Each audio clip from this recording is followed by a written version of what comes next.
be obedient to God first of all. If you love me, you will obey me. Why? Because you want to please, not because... When you say that, we're walking through a material world, a material life, it becomes sometimes mundane, like, oh, here we go again, whatever, okay? But that's not the point. The point is this, meditate on me day and night. Yeah. Because in reality, this world is very dark, and if we don't walk in His light, then those dark people that are walking out there, they'll never see the light. That's true. And so we are by obedience being His disciples, and even in a very, very dark place, you could be just one little candle, but everybody will be attracted to you. Yeah. Try walking in the dark forest, not knowing where you're at, and that's a picture of hell. People walk.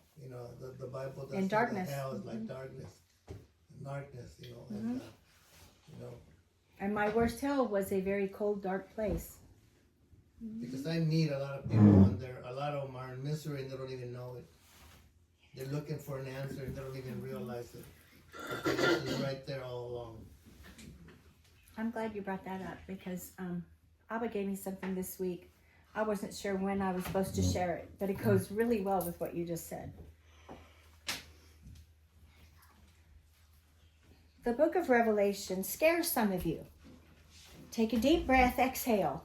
Breathe in the Spirit. Breathe in the Spirit. If God is for you and God is with you and God is in you, I want to encourage you, keep reading. Keep reading. Not one time does He ever allow His to go into judgment. Not once. Not once. He'll open up a river.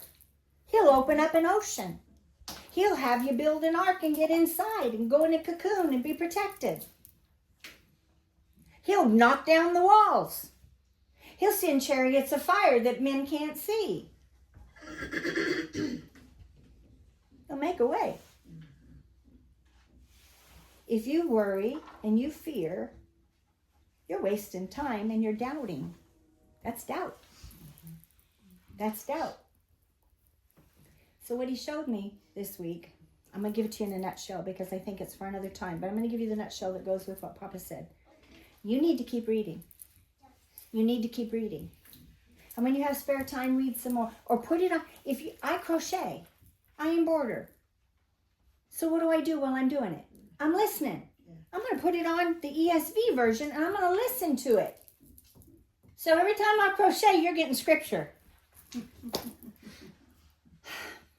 You understand what I'm saying? Put it in you. You be faithful to put it, because I'll tell you what, the more you put the word in you, the more you read it, you're not going to be deceived.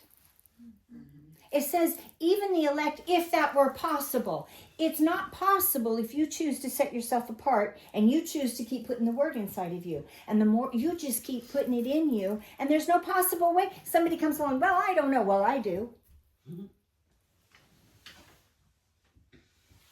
Well, it could mean this. Did you read it? I know that He is not a man that He can lie, that He is God Almighty, and He does what He says He's going to do, and His word does not return void. And we will be a light. If you do that, just like Papa said, you will be a light. You can't help because the oil is in you and the flame's lit. So stay lit. Yeah. Okay? Amen. Stay lit. All right? And for you youngins, trust me on this. Because I was your age. Yeah. A couple times because I had to live through it with children and then a few times, huh? It'll work. Slow and steady. Keep at it. Okay? Be different. Be different than the world. Don't be like the world. Be different. There's millions and millions and millions of people out there, millions of kids out there. They're all doing the same thing, and none of them are happy. They're all still searching. So be different. Do it different. Choose different. Okay?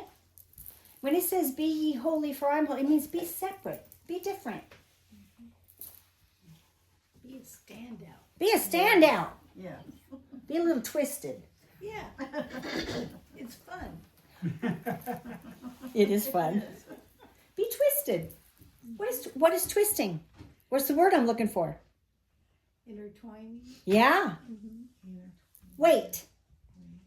Hope. Wait and hope are the same word. And wait and hope mean twisting.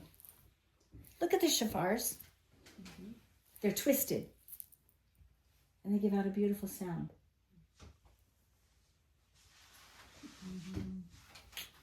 David was twisted too.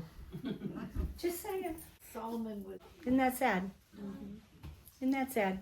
He asked for wisdom, God gave it to him, but it wasn't enough.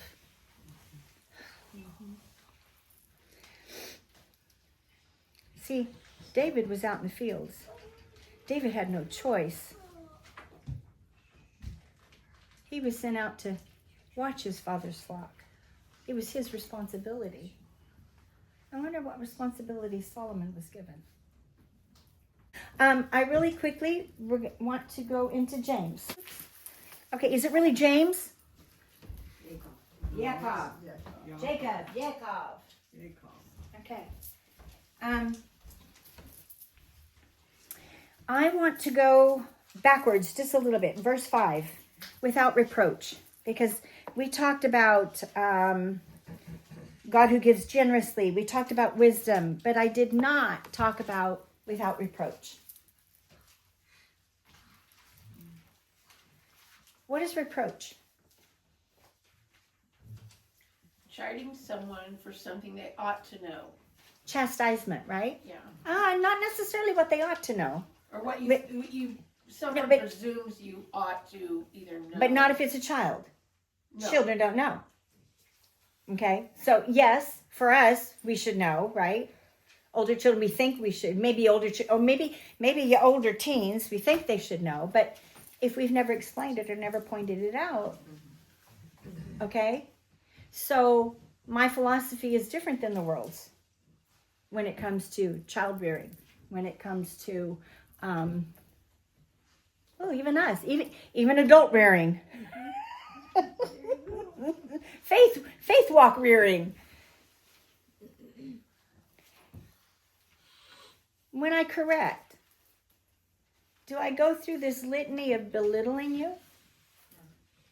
No. So why do we do it to children?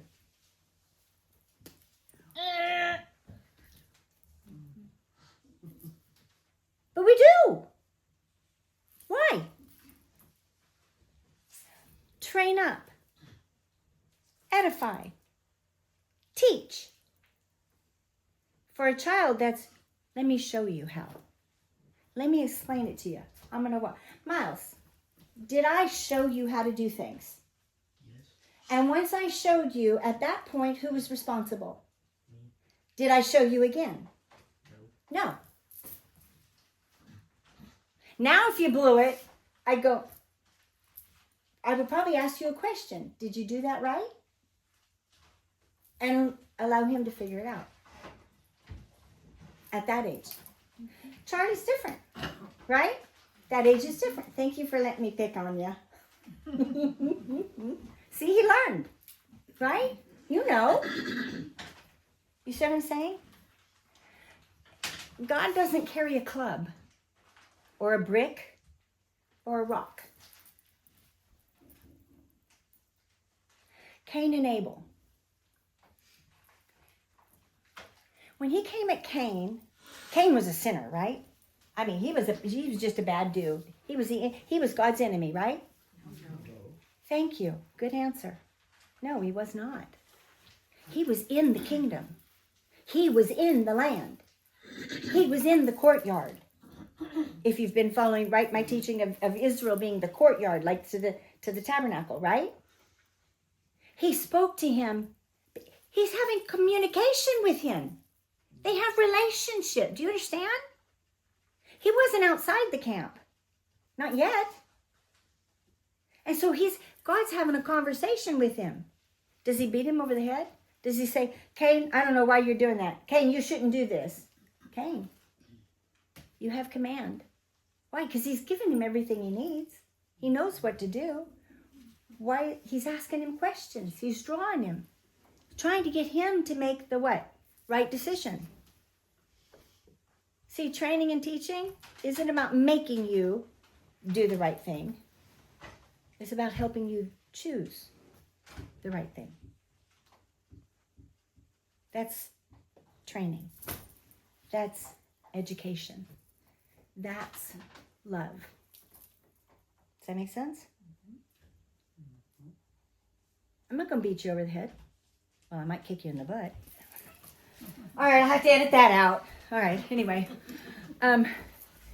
It's not, do I walk softly and carry a big stick? Oh, yes, I do. But is that big stick for you all? No. That big stick's to protect you all. Right? See, look things differently. Look at it differently, okay? All right. Does that make sense? Okay. Okay, now we'll move on. We're going to start at 9. Moving right along in James. James 1:9. Let the brother in humble circumstances, humble. Not rising far from the ground. Lowly, low degree. It could also be depressed. Depressed people aren't very lovable. No. Depressed people are not very lovable. Thank you for loving me. More times than we could possibly mention in a short time.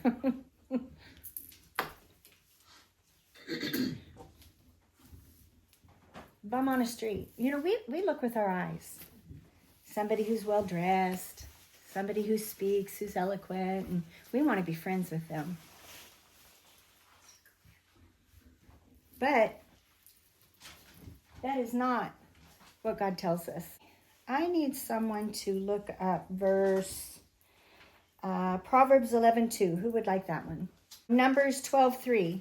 Okay, thank you. Isaiah 29:19. First of all, I want to read to you real quick Matthew 11:29. There's a lot of them, so 11.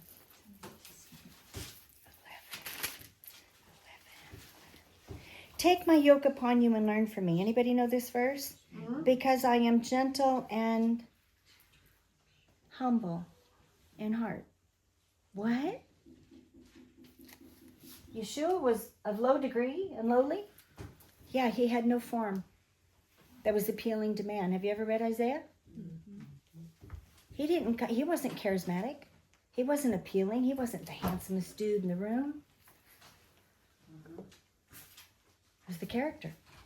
It was the spirit. We look with our eyes. He came to teach us to look beyond our eyes. Luke 1:52 said, he has performed mighty deeds with his arms, routed the secretly proud, brought down rulers from their thrones, raised up the humble. Raised up the humble, the lowly. It could be position. It could be, here's a good one. The wisest, most loving, kindest, strongest, most God-fearing man I ever knew in my life was a lowly janitor. A lowly janitor. People could very easily have just ignored him. I mean, have you ever walked and you see how certain people ignore certain people? Mm-hmm. We ignore the lowlies. We ignore the less thans. We ignore the non-beautiful people. Do you know that my father rubbed elbows with doctors and they all loved him? They all enjoyed having conversations with him. Why? Because he was very intelligent. He was highly intelligent. He just didn't have a degree. He couldn't afford to go to college. But he wasn't afraid to clean toilets and children's vomit. He was a school janitor. Did I mention that? You follow me? We're looking with our human eyes. We need to not look with our human eyes. All right. Bless those who persecute you. Well, that's definitely not the world's way, right? Bless them, don't curse them. I bless you with patience. I bless you with compassion. I bless you with... A speeding ticket. That's what I always say. She does. I bless you with kindness. I bless you with thoughtfulness. Do you see? I'm blessing. They might not see it as a blessing. I got one. What? I bless you with the ability to bless others instead of slander. Woo! I like that one. That was good. That was good. That was good. You see? Bless. Don't curse. Yes, she does bless with tickets. Anyway, okay, let me move on. I lost my place. Wait a minute. Okay. Rejoice with those who rejoice and weep with those who weep. Be sensitive to each other's needs, not what you think. See, there comes that reproach again. You know, we like to tell people, well, I wouldn't do it that way. Have you walked through that circumstance? If not, shut up. There's no nicer way to say that. There is no nicer way to say that. If you have not walked through that circumstance, just shut up. Bite your tongue. Swallow the blood. Be quiet. Because you haven't walked through that circumstance. So how dare you tell me how to walk through something you haven't tasted? You see what I'm saying? Instead, come alongside me. Walk with me. How can I help you? You see what I'm saying? We are too quick. That's not testing fruit. That's judgmentalism. That's condemnation. That's reproof that we're talking about that God didn't do right here without reproach. Because it's a type of reproach. Because you're telling me you think I should do something differently that you've never even, you haven't even tasted. You see what I'm saying? That's reproach. Okay? All right, so let's be different. Let's be set apart. Okay? Let's be different. Let's be holy. Be a little twisted.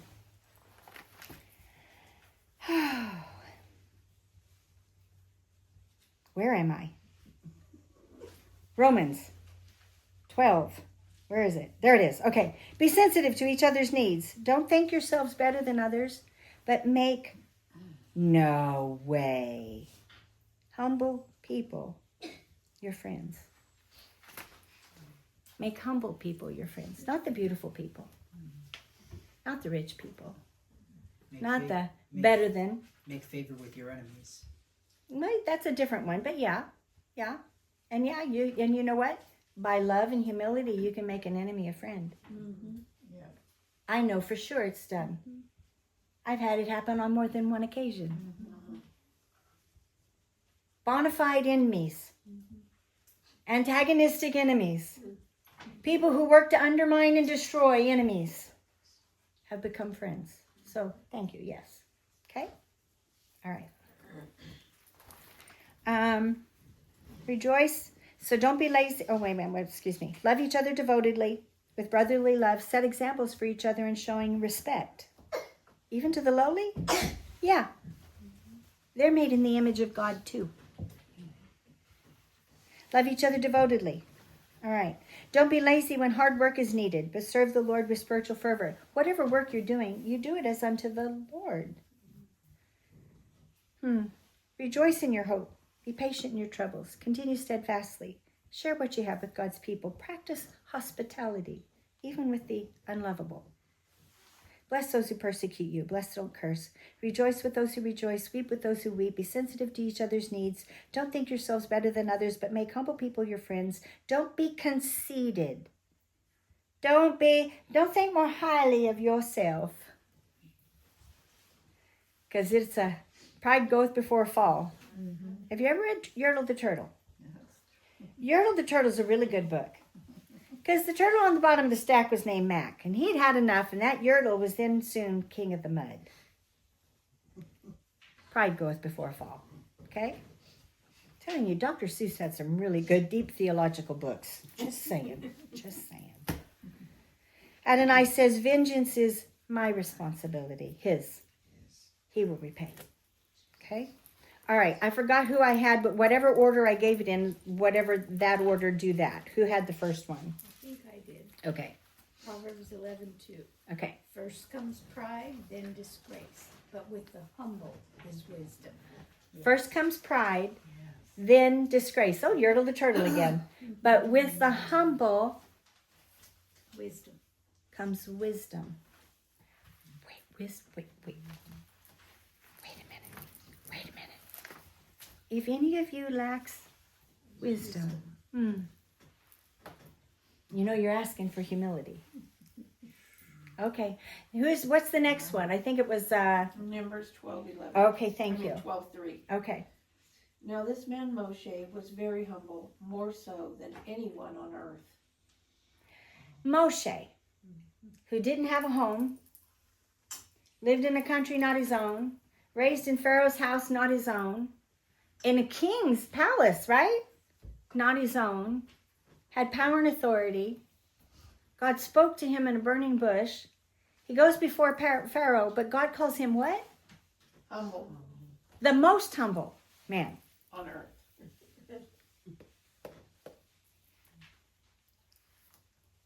Next. Isaiah 29, 19. The humble will again rejoice in Adonai, and the poor exult in the Holy One of Israel. You really need to read the rest of Okay. all of that. It starts, in but a little while the Lebanon will be turned into a fruitful field, and the fruitful field regarded as a forest. On that day the deaf will hear the words of a book, and out of gloom and darkness the eyes of the blind will see.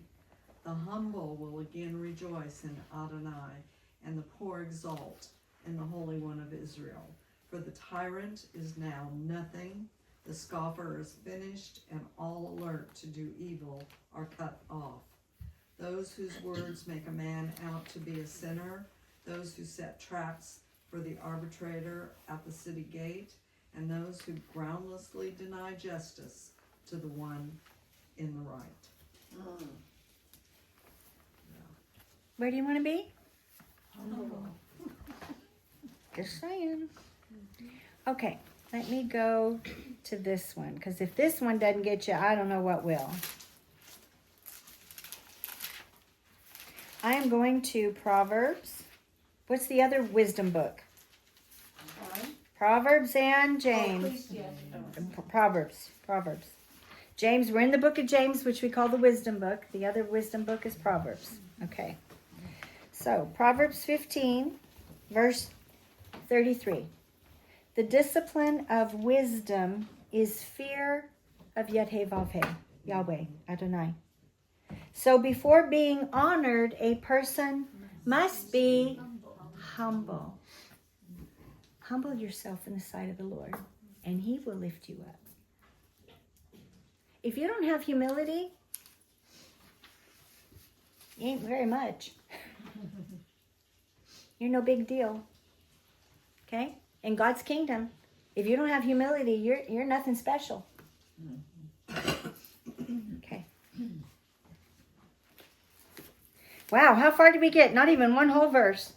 Let the brother in humble circumstances boast about his high position. How can you be in a high position if you're humble? Well, we just read it all. Moses.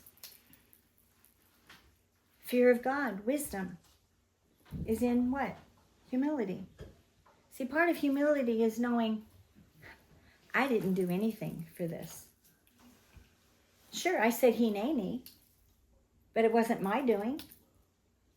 It's not my gifting. It's not my talent. It's not my ability. Because if I remove the Holy Spirit,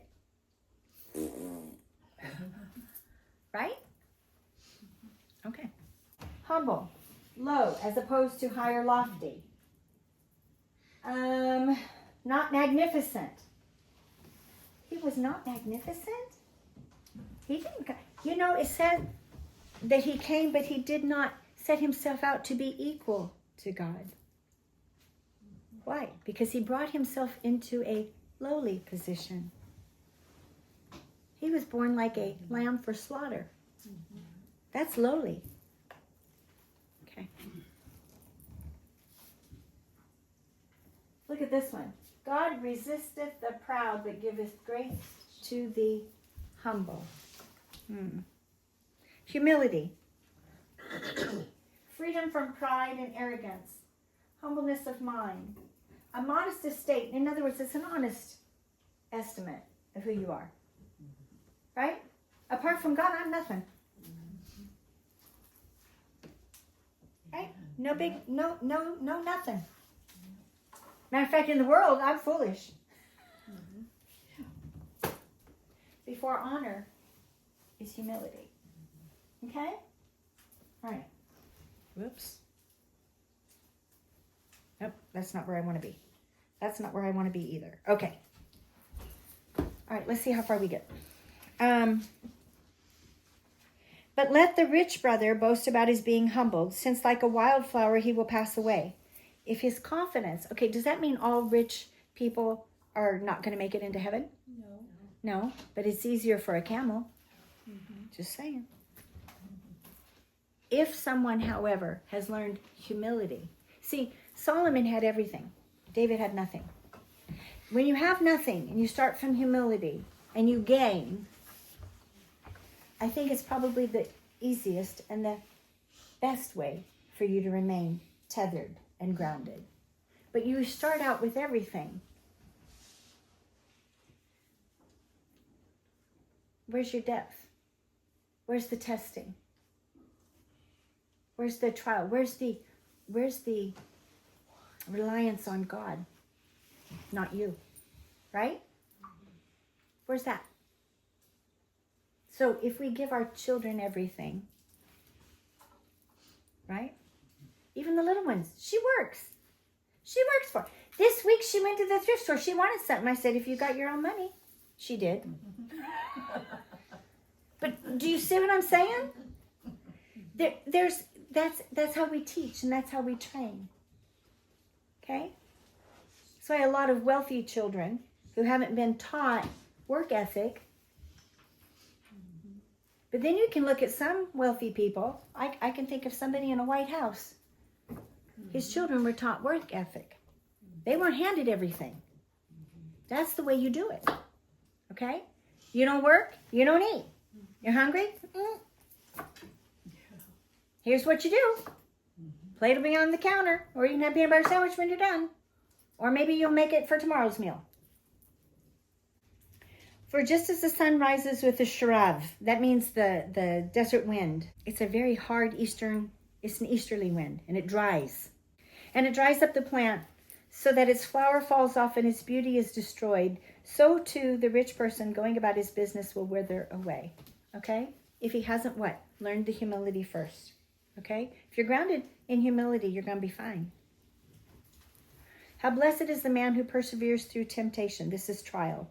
For after he has passed the test, he will receive as his crown the life which God promised to those who love him. I'm not going to go much further than that today. Testing, I'm going to go back over this part next week.